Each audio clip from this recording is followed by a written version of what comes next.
নমস্কার বন্ধুরা, স্বাগত জানাই আরও একটি নতুন ইনফরমেটিভ ভিডিওতে।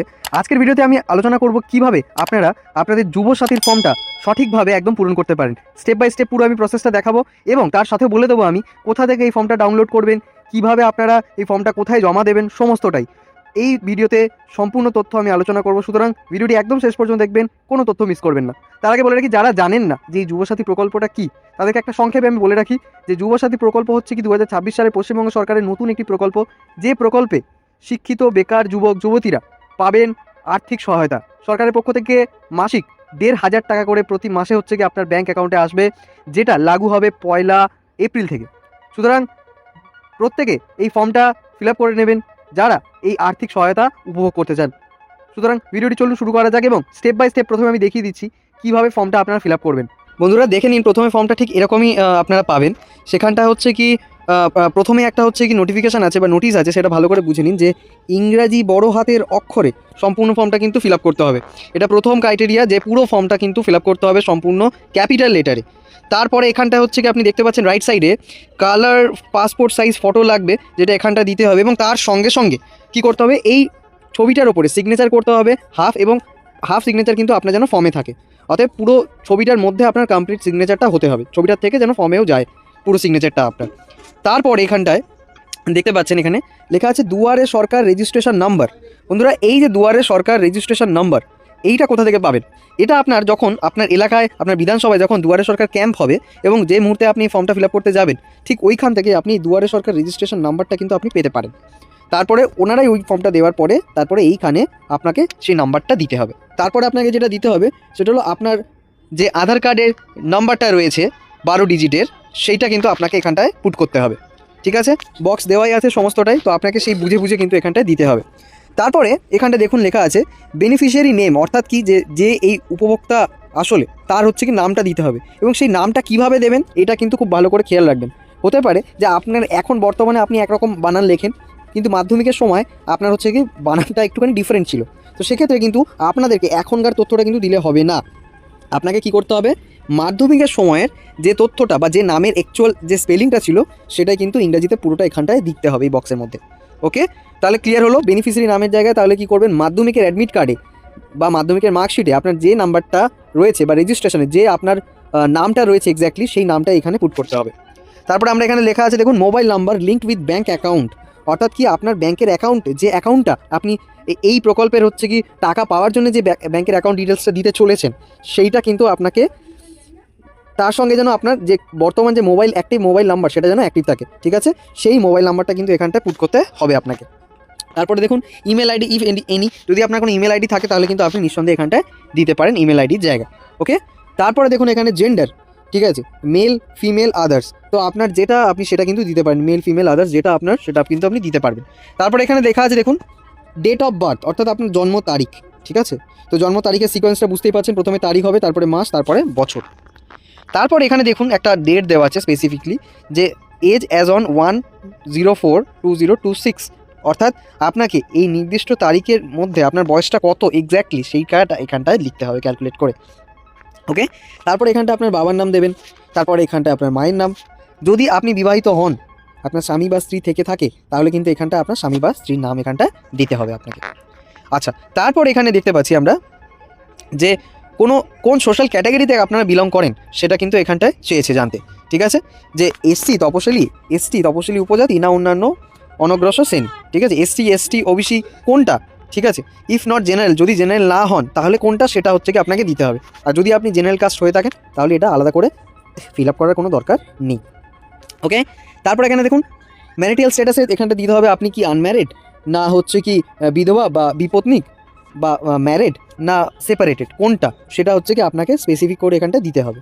ঠিক আছে, তারপর এখানটা দেখুন আপনার বাড়ির ঠিকানাটা এন্টায়ার কন্ট্যাক্ট ডিটেলসটা কিন্তু আপনাকে এখানটায় দিতে হবে। ওকে, যেমন আপনার হচ্ছে কি বাড়ির নাম্বার, ঠিক আছে, সেটা পুট করতে হবে, আপনার ভিলেজ টাউন, ঠিক আছে, কোনটা সেটা এখানে দিতে হবে। ঠিক আছে, আপনার পোস্ট অফিস দিতে হবে। ঠিক আছে, আপনার ওয়ার্ড বা গ্রাম পঞ্চায়েত কোনটা, ঠিক আছে, যারা শহরে আছেন তাদের ক্ষেত্রে ওয়ার্ড, যারা একটুখানি গ্রাম পঞ্চায়েত তাদের হচ্ছে গ্রাম পঞ্চায়েতের নামটা এখানটা লিখতে হবে। তারপরে ব্লক, মিউনিসিপ্যালিটি, কর্পোরেশন কোনটা সেটা আপনাকে এখানটা লিখতে হবে। তারপরে আপনার থানা লিখতে হবে, তারপরে আপনার এখানটায় ডিস্ট্রিক্ট দিতে হবে, পিনকোডটা দিয়ে দেবেন, এবং সর্বশেষে এখানটা আমরা জানি কি দিতে হবে, রাজ্য ওয়েস্ট বেঙ্গল, কারণ অলরেডি কিন্তু এখানটা দেওয়া রয়েছে। যেহেতু এটা পশ্চিমবঙ্গ সরকারের অন্তরাধীন এই প্রকল্প, সেই কারণে এখানে রাজ্যের ক্ষেত্রে কিন্তু এটাই দিতে হবে। ঠিক আছে, অন্যান্য স্টেট দিলে কিন্তু ফর্মটা একেবারে ক্যান্সেল হয়ে যাবে। আর পুরোপুরি ভিডিওটা শেষ পর্যন্ত দেখুন, কারণ একটা তথ্য যদি আপনার মিস হয়, আপনার কিন্তু পুরো ফর্মটাই কিন্তু আপনার বাতিল হয়ে যেতে পারে। সুতরাং সেক্ষেত্রে আপনি কিন্তু আর্থিক সহায়তাটা পাবেন না সরকারের পক্ষ থেকে। ওকে, আচ্ছা, এরপরে যে স্টেপটা রয়েছে সেটা কিন্তু সবচেয়ে ভাইটাল স্টেপ। ঠিক আছে, মাধ্যমিক বা সমতুল্য পরীক্ষার এখানটা আপনাকে বিবরণ দিতে হবে। আপনার মাধ্যমিকের ওইখানটা যখন পরীক্ষা দিতে গেছিলেন, আপনার রেজিস্ট্রেশন বা অ্যাডমিট কার্ডে আপনার, বিশেষ করে অ্যাডমিট কার্ডে আপনার রোল নাম্বারটা ছিল, সেখানটা দিতে হবে, এবং কোন ইয়ারে আপনি এটা করেছেন অর্থাৎ মাধ্যমিকটা আপনি দিয়েছেন সেটা কিন্তু এখানটায় মেনশন করতে হবে। তারপরে কোন স্পেসিফিক বোর্ড থেকে, দেখুন আমরা ওয়েস্ট বেঙ্গল বোর্ড থেকে মাধ্যমিক দিই, ঠিক আছে, সেন্ট্রাল বোর্ড থেকে দিই, ঠিক আছে, আইসিএসসি বোর্ড থেকে দিই, বা মাদ্রাসা বোর্ড থেকে দিই, বা অন্যান্য যে কোনো বোর্ড থেকে আপনি দেন, সেটা কিন্তু অবশ্যই এখানটায় লিখতে হবে আপনাকে। এবার একটা জিনিস চেয়েছে, এডুকেশন কোয়ালিফিকেশন হাইয়েস্ট, শিক্ষাগত যোগ্যতা সর্বোচ্চ, অর্থাৎ কি আপনি এখানে তো এই যে প্রকল্পটা, এটা সুবিধাটা শুধুমাত্র মাধ্যমিক পাশেদের জন্য দেওয়া হচ্ছে, অর্থাৎ কি মাধ্যমিক পাশে যারা করেছেন তাদেরকে দেওয়া হচ্ছে, অর্থাৎ তার নিচে কিন্তু সেরকমভাবে সমতুল্য কিছু সেক্ষেত্রে কিন্তু তারা এই প্রকল্পের সুবিধা পাবে না। ঠিক আছে, তো বেসিক্যালি আপনার মাধ্যমিকের পরেও যদি কোনো উচ্চশিক্ষা অর্জন করা হয়ে থাকে, যেমন হতে পারে দ্বাদশ শ্রেণী পাস করেছেন বা গ্র্যাজুয়েশন করেছেন, ঠিক আছে, সেটা কিন্তু অবশ্যই এখানটায় আপনাকে মেনশন করতে হবে এই স্পেসে। ঠিক আছে, এবং বর্তমানে আপনি কি কোনো পেশার সঙ্গে যুক্ত রয়েছেন সেটা যদি থাকেন, তাহলে অবশ্যই এখানটায় মেনশন করবেন।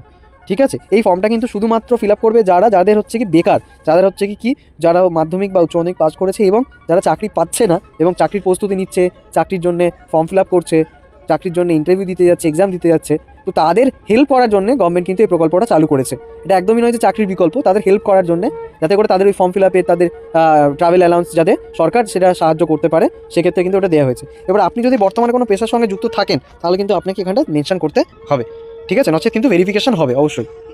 তারপরে ব্যাঙ্ক অ্যাকাউন্ট ডিটেলস এখানে চাওয়া হয়েছে, যে ব্যাঙ্ক অ্যাকাউন্টে আপনি চাইছেন যে টাকাটা আপনার আসবে, সেই ব্যাঙ্ক অ্যাকাউন্টটা কিন্তু আপনাকে দিতে হবে। ঠিক আছে, ব্যাঙ্ক অ্যাকাউন্টে এখানটা নাম হয়ে যাবেন, তারপর হচ্ছে কি এখানটা ব্যাঙ্ক ব্রাঞ্চ নেম হতে পারবে, ঠিক আছে, তারপরে ব্যাঙ্ক অ্যাকাউন্ট নেম, ঠিক আছে, এবং আইএফসি কোড, সবটাই আপনার ব্যাঙ্কের যে পাসবই আছে সেই ব্যাঙ্কের পাসবইয়ের ফ্রন্ট পেজে কিন্তু আপনারা এই ডিটেলসগুলো পেয়ে যাবেন।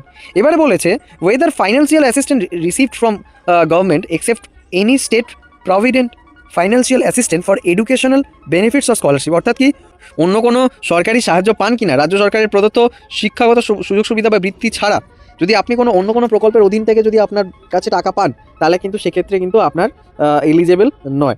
ঠিক আছে, যদি আপনি স্কলারশিপ ছাড়া অন্য কোনো সরকারি সুযোগ সুবিধা বা সরকারি প্রকল্পের মাধ্যমে আপনি যদি আপনার ব্যাংকে টাকা পান, তাহলে কিন্তু সেক্ষেত্রে কিন্তু আপনার সেক্ষেত্রে এলিজিবল নয়। তাও এলিজিবল কি না তার থেকে বড় কথা, এখানে ফর্মে দুটো অপশন দেওয়া আছে, সেখানে আমরা যদি পান তাহলে ইয়েস করবেন, যদি না পান তাহলে নো করবেন, নোতে টিক করবেন। ঠিক আছে, যদি পান, যদি এখানটা ইয়েস করেন, তাহলে কোন প্রকল্পের টাকাটা পান সেটা এখানটায় দিতে হবে আপনাকে। ঠিক আছে, যেমন ধরে নিলাম যে অনেকেই হয়তো এখানে বলেছে এজ চা হচ্ছে 40 বছর, ঠিক আছে, যারা লক্ষ্মীর ভাণ্ডার পান, এরকম অনেকেই থাকতে পারেন, তো সেক্ষেত্রে সেখানটা লক্ষ্মীর ভাণ্ডারটা এখানটায় দিতে হবে আপনাকে। ঠিক আছে, আচ্ছা, তারপরে লেখা আছে যে আপনাকে সংযুক্ত নথিপত্র তালিকা দিতে হবে, যেটা কিন্তু আপনাকে সেলফ অ্যাটাস্টেড, অর্থাৎ কি আপনার যে সমস্ত ডকুমেন্টসগুলো এখানটা চাওয়া হচ্ছে, যে লিস্ট অফ ডকুমেন্ট রিকোয়ারমেন্ট আছে, সেটা যদি আপনি প্রোভাইড করেন, তার কিন্তু অবশ্যই জেরক্স কপিতে আপনার কিন্তু সেলফ অ্যাটাস্টেড, অর্থাৎ নিজের স্বাক্ষর কিন্তু অবশ্যই করে দিতে হবে। এবার কী কী সার্টিফিকেট বা কী কী চাওয়া হয়েছে, কী কী ডকুমেন্ট চাওয়া হয়েছে, সেটা আমরা একটু দেখে নিই। ঠিক আছে, মাধ্যমিক এবং অর ইকুইভ্যালেন্ট অ্যাডমিট কার্ড আপনাকে নিয়ে আসতে হবে। ঠিক আছে, ওকে, ঠিক আছে, অনুগ্রহ করে উপযুক্ত বক্সে অবশ্যই টিক দিতে হবে, যে যদি আপনি যেটা দিচ্ছেন সেটা অবশ্যই টিক করে দেবেন। তারপরে যেটা দেবেন, মাধ্যমিক অর ইকুইভ্যালেন্ট মার্কশিট, ঠিক আছে, বা সার্টিফিকেট এডুকেশন কোয়ালিফিকেশন, অর্থাৎ কি আপনার মাধ্যমিকের রেজাল্ট দিতে পারেন, বা মাধ্যমিক পাসের যে সার্টিফিকেটটা যেটা গভর্নমেন্ট তরফ থেকে আপনার রিসিভ হয়েছে, সেটা যদি আপনি প্রোভাইড করেন তার জেরক্স, তাহলে সেটাও এখানে টিক করে দেবেন। ওকে, তারপরে দেখুন কপি অফ আধার কার্ড, অর্থাৎ কি আপনার আধার কার্ডের যে কপিটা, অর্থাৎ জেরক্স কপিটা, সেটা কিন্তু এখানটায় দিতে হবে। ঠিক আছে, তারপরে দেখুন কপি অফ ভোটার কার্ড, ঠিক আছে, যেহেতু এখানে 18 বছরের থেকে 21 বছরের থেকে ঊর্ধ্বে, ঠিক আছে, 21 থেকে 40 বছরের, অর্থাৎ ভোটার কার্ড থাকাটা খুবই স্বাভাবিক জিনিস, অর্থাৎ ভোটার কার্ডটা কিন্তু আপনাকে এখানটা দিতে হবে। ঠিক আছে, তারপরে দেখুন first page of passbook, bank account পাসবইয়ের প্রথম যে পেজ সেটা, ঠিক আছে, সেটা কিন্তু আপনাকে দিতে হচ্ছে। ঠিক আছে, আচ্ছা, এছাড়া কি copy of SC ST OBC certificate, SC ST OBC, যদি আপনি শিডিউল কাস্ট, শিডিউল ট্রাইব বা OBC হন, তাহলে সেক্ষেত্রে কিন্তু আপনি আপনার যে কাস্ট সার্টিফিকেট সেটার কিন্তু জেরক্সটা আপনাকে দিতে হবে। যদি জেনারেল হয়ে থাকেন, তাহলে এটা কিন্তু এই টিক বক্সটা কিন্তু কোনো রকম দেওয়ার আপনার কোনো প্রয়োজন নেই।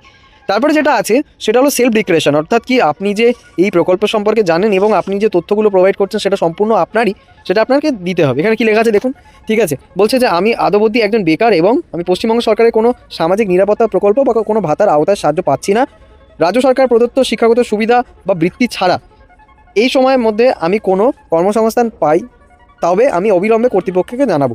অর্থাৎ কি, এই যে ফর্মটা আপনি দিচ্ছেন বা ফিল আপ করছেন, আপনারা প্রত্যেকেই জানেন সর্বাধিক আপনারা 5 বছর পর্যন্ত কিন্তু এই টাকাটা পেতে পারেন। 5 বছর পরেও যদি আপনি বেকার থাকেন তাহলে কিন্তু আবার আপনার রিভিউ হবে, ঠিক আছে, এবং রিভিউর মাধ্যমে আপনি আবার টাকা পেতে পারেন। কিন্তু যদি এর মধ্যে থেকে দেখা যায় যে প্রমাণিত হচ্ছে যে আপনি যে নথিগুলো দিচ্ছেন সেটা সম্পূর্ণ নথি মিথ্যে প্রমাণিত যদি হয়, তবে কিন্তু আপনার বিরুদ্ধে কিন্তু আইনি ব্যবস্থা নেওয়া হবে, ঠিক আছে। এবং আপনার যে সুযোগ সুবিধাটা আপনারা পাচ্ছেন সেটা কিন্তু অবশ্যই কিন্তু প্রত্যাহার করতে হবে। অর্থাৎ কি, আপনি যদি 5 বছর হয়তো আপনি টাকাটা পাচ্ছেন, পেতে 5 বছরের মধ্যে আপনি একটা চাকরি পেয়ে গেলেন, সেটা অবশ্যই কিন্তু সরকারকে ইনফর্ম করতে হবে। সরকার আপনার বদলে অন্য একজনকে কিন্তু এই সরকারি সুযোগ সুবিধাটা কিন্তু প্রোভাইড করতে পারবে, ঠিক আছে। তো সুতরাং আপনি যদি চাকরি পেয়ে যান তাহলে এই প্রকল্প কিন্তু অকুপাই করা যাবে না, এটা সরকারের তরফ থেকে একদম কড়া নির্দেশনা রয়েছে। এবং যদি কোনোভাবে এটা মিথ্যে প্রমাণিত হয় যে আপনি পেয়ে গেছেন তাও সরকারকে জানাচ্ছেন না, তাহলে কিন্তু আইনি ব্যবস্থা কিন্তু নিতে পারে সরকার। তো যাই হোক, কিন্তু আপাতত আপনাদের ফর্মটা ফিল আপ করতে হবে, তারপরে পরবর্তী আপডেট আমরা পরপর পেতে থাকবো। এবং সর্বোপরি আমরা জানি যে পয়লা হচ্ছে কি এপ্রিল থেকে কিন্তু এই প্রকল্প কিন্তু একদম আপনার টাকা কিন্তু পেতে শুরু করে দেবেন আপনারা। তারপরে দেখুন অ্যাকনলেজমেন্ট, ঠিক আছে, এই যে ব্যাপারটা এটা কিন্তু আপনারা একটুও হাত দেবেন না, ঠিক আছে। এটা ফিল আপ করবে যারা দুয়ারে সরকার ক্যাম্পের অফিসিয়ালস রয়েছেন তারা, ঠিক আছে। এই পার্টটা হচ্ছে কি ওনারাই করে আপনাকে এটা ফিল আপ করে আপনারা হচ্ছে কি স্ট্যাম্প মেরে দেবে এবং আপনার কাছে এই কপিটা দিয়ে দেবে ফর প্রুফ, ওকে। তো সুতরাং এই পেজটা কিন্তু আপনাকে একদমই ফিল আপ করার কোনো প্রয়োজন নেই। তো বন্ধুরা বুঝতেই পেরেছেন আশা করি, খুব একটা জটিল কিছু নয়, ফর্মটা খুবই নর্মাল এবং খুবই স্বাভাবিক। সুতরাং যে কেউ আশা করি ফর্মটা ফিল আপ করতে পারে। বিশেষ করে এই ভিডিওটা যারা দেখতে পাচ্ছেন তারা আশা করি খুব একটা অসুবিধা হবে না। আর অবশ্যই তাহলে ভিডিওটা শেয়ার করে দেবেন আপনার ক্লোজেস্ট বন্ধুবান্ধব বা যাদের অ্যাকচুয়ালি প্রয়োজন রয়েছে, যাতে করে কিন্তু ফর্মটা কিন্তু ভুলভাল ফিল আপ করলে কিন্তু একেবারে বাতিল হয়ে যাবে। সুতরাং বি কেয়ারফুল যখন আপনি ফর্মটা কিন্তু ফিল আপ করছেন, ঠিক আছে। তো বন্ধুরা, এই যে ফর্মটা, এবারে প্রশ্ন হচ্ছে কীভাবে ডাউনলোড করবেন। বন্ধুরা আমি ডিসক্রিপশনে একটা লিঙ্ক দিয়ে দেবো, সেই লিঙ্কে ক্লিক করে কিন্তু আপনি এই ফর্মটা আপনি ডাউনলোড করে নিতে পারবেন। এবং জমা কিন্তু আপনাকে দিতে হবে এখন আপাতত অফলাইনে। অনলাইনে ফর্ম কিন্তু পূরণ করা হবে 15ই আগস্টের পর থেকে। সুতরাং এখন যত হচ্ছে কি, যদি আপনি 1 এপ্রিলের থেকে হচ্ছে কি টাকা পেতে চান আপনার ব্যাঙ্ক অ্যাকাউন্টে, আর্থিক সহায়তা পেতে চান, তাহলে কিন্তু আপনাকে যেটা করতে হবে, অফলাইনে গিয়ে দুয়ারে সরকার ক্যাম্পে গিয়ে আপনাকে অ্যানেক্সার 1 ফিল আপ করতে হবে। অর্থাৎ এই ফর্মটা ফিল আপ করে আপনাকে জমা দিতে হবে ওখানটা অফলাইনে। তারপরে আপনার প্রকল্পের আওতায় আপনার আর্থিক সহায়তা কিন্তু আপনি পেতে শুরু করে দেবেন, ঠিক আছে। এবং কিন্তু এই ফর্মটা কিন্তু অনলাইনে ফিল আপ কিন্তু হবে, সেটা কিন্তু সরকার নোটিশ অলরেডি জানিয়ে দিয়েছে। 15ই আগস্টের পর থেকে এই ফর্মটা আপনি অনলাইনে আবেদন করতে পারবেন। সুতরাং বন্ধুরা এই ছিল আজকের ইনফরমেশন। আশা করি ভিডিওটি আপনাদের ভালো লেগেছে। আর ভিডিওটি যদি সত্যি ভালো লাগে তাহলে অবশ্যই একটা লাইক করে দেবেন, চ্যানেলটিকে সাবস্ক্রাইব করে বেল আইকন অবশ্যই প্রেস করে দেবেন, কারণ ফিউচারে এরকম ধরনের ইনফরমেটিভ ভিডিও সবার আগে পেতে অবশ্যই কিন্তু বেল আইকন প্রেস করে দেবেন। Till then tata, bye bye, take care বন্ধুরা, ভালো থাকবেন। দেখা হচ্ছে পরের কোনো একটা ইনফরমেটিভ ভিডিওতে।